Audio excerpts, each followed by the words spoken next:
Hello বন্ধুরা, good good evening, good night কোনটা বলবো? গুড ইভিনিংই বলি। কেন রাত 7টা বাজে। তখন আমি গিয়েছি পেটে যন্ত্রণায় খুব ছটকাচ্ছিলাম, তার জন্য গেলাম।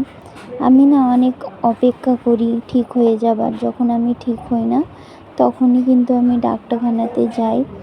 তো একদম থির হতে পারছিলাম না, 2 দিন ধরে ব্যথায় ভুগছিলাম। তো লাস্টে গেলাম।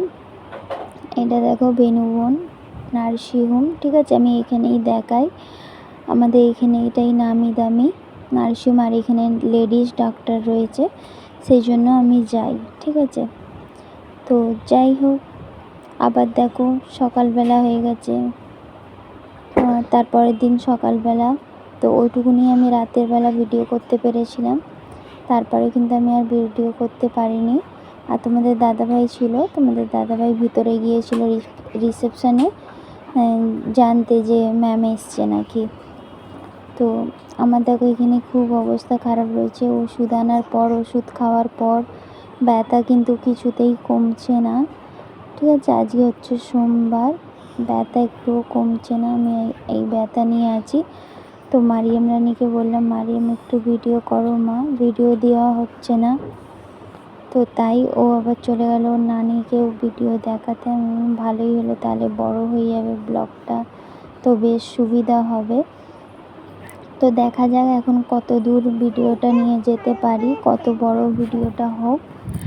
তো এখন যেটুকুনি ভিডিও রয়েছে সেটুকুনি আমি ভয়েসটা দিয়ে দিচ্ছি, তারপর আবার পরে যখন ভিডিও হবে তখন তোমাদের সাথে আবার শেয়ার করব। তো দেখো এখানে মায়ের বাসন থালা ধুয়ে, মায়ের রানীদের দুধের বোতল ধুয়ে ধায়ে এক হয়ে গেছে। এখানে জনিমণিকেও তুলে নিচ্ছে।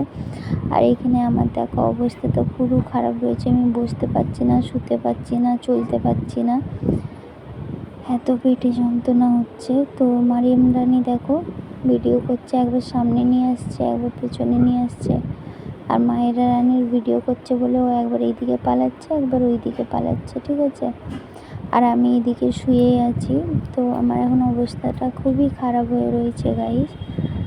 তো দেখতে থাকো আগে আগে কি হচ্ছে। তারপরে দেখো মারিয়াম রানীকে বললাম, দেখ নানি কি করছে, নানির ভিডিওগুলো একটু তোল। তো নানি আনাজ বাছছিল, কুমড়ো কাটছিল। এদিকে এখন মুড়ির গোশ রাখা রয়েছে, মুড়ির গোশ এখন ধোয়াধুয়ি হয়নি, মনে হয় কি ধুয়ে নিয়েছে, তবুও জানি না আমি। তো পরে যদি দেখাতে পারি তো অবশ্যই তোমাদের সাথে দেখাবো।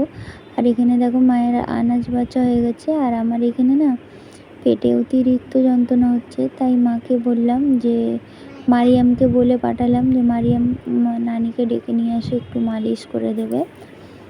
তো রাতের বেলা তোমাদের দাদাভাই মালিশ করে দিয়েছিল। তোমাদের দাদাভাই তো মায়ের বাড়িতেই ঘুমাচ্ছে এখন, যা পানি লেগে রয়েছে বাড়ির মধ্যে, তো তার জন্য। তো যাই হোক, চলো দেখতে থাকো, আবার একটু পরে আসবো, দেখতে থাকো। দেখো তো বন্ধুরা, তরকারি কোনো কিছু আমি তোমাদের সাথে শেয়ার করতে পারিনি। এটা মারিয়ামকে বললাম একটু দেখিয়ে নিয়ে আয়। আমি মনে করেছিলাম মা চিকেন কষছে, কিন্তু মা তখন ডাল রান্না করছিল আর দুধ ফুটাচ্ছিল, ঠিক আছে? ওই দুটোই শেয়ার করেছি। আর তারপর আর কোনো কিছু শেয়ার করা হয়নি, কারণ আমি একদম তো ক্লান্তি আছে। আমি তো তবুও কিছুই শেয়ার করছিলাম না, মারিয়ামকে বলছিলাম, কিন্তু তবুও আমার ভালো লাগছিল না, আর কিছু শেয়ার করতে পারিনি। তারপরে একচোটে চলে এসেছি সন্ধ্যেবেলা। মারিয়াম এদিক ওদিক লাফাচ্ছে, ওই জন্য মারিয়াম বললো, নানি আমার হাত ধরো তো, আমি লাফ মারবো। তো 1 2 3 করে ঝাঁপ মারছে আর টিভি দেখছে, ঠিক আছে? সিরিয়াল দেখছে আমার মেয়ে, কী আর বলবো, খুব সিরিয়াল দেখার একদম মাস্টার রয়েছে। আর এদিকে মায়ের রানী দেখো খেলেই যাচ্ছে, নিজের মস্ত মগনে খেলে যাচ্ছে, বেশ ভালো রয়েছে। আর আমি এদিকে দেখো তলায় শুয়ে রয়েছি, কারণ আব্বাজি এসে ওপরেটাতে গা গইড়েছে, তাই জন্য আমি কিন্তু নিচটাতে গা গইড়েছি, ঠিক আছে? তো ব্যথা ওরকমই হচ্ছে, বুকে যন্ত্রণা ওরকমই হচ্ছে, কি তোমাদেরকে বলবো। দেখো তারপরে আব্বাজি দেখতে যেই পেয়েছে যে আমি নিচেই গা গড়িয়ে রয়েছি, অমনি বললো যে নেহা ওপরে ওঠো, নিচেই ঘুমোতে হবে না। তো তারপরে দেখো উপরে উঠে চলে এলাম। আর মারিয়াম মায়েরা হরলিক্স দুধ খাচ্ছে, যে হরলিক্সটা ওর পাপা এনে দিয়েছে, ওই হরলিক্স দুধ খাচ্ছে। আর আমি ওটাই ওদেরকে দেখছি। আমি বলছি তাড়াতাড়ি বসে খা, ভালো করে ধীরে ধীরে খাসনি, বাবু হয়ে খা। তো মারিয়াম রানী বলছে না খাবো না, তাই ওকে আমি বললাম না খাও তাড়াতাড়ি। তো ওই বললাম বলে খাচ্ছে, আর আমার এইদিকে বুকে কষ্ট হচ্ছে, ঠিক আছে, বুকে কষ্ট হচ্ছে, বুকে লাগছে, তার সত্ত্বেও কিন্তু একটুখানি বসে রয়েছি, তারপরেই কিন্তু হচ্ছে ফ্ল্যাট হয়ে যাব, তার কোনো গ্যারান্টি নেই। আমার কোনো গ্যারান্টি নেই। দাঁড়িয়ে আছি, কখনো বসে রয়েছি, সারা রাত গাইস আমি শুতে পারি না, জানো তো, উঠে উঠে বসে পড়ি। তো যাই হোক, চলো তোমাদেরকে একটা জিনিস দেখাই। তো এটা হচ্ছে টিভি চলছে, টিভিতে আমার আব্বাজি হচ্ছে খবর দেখছে। আর দেখো, শুধু আমাদেরই ঘর বাড়ি না, অনেক জায়গা ঘর বাড়ি ডুবে কী হাল হয়েছে দেখো, সবাইয়েরই স্কুল ফিস্কুল সব যেতে অসুবিধা। আর নানার সাথে নানা ওকে মানে নড়িয়ে দিচ্ছে হরলিক্স দুধটা, আর বলছে এবারে খেয়ে নাও। তারপর দেখো আবার তোমাদের সামনে চলে এলাম আমি একটু ওইগুলোই দেখছি।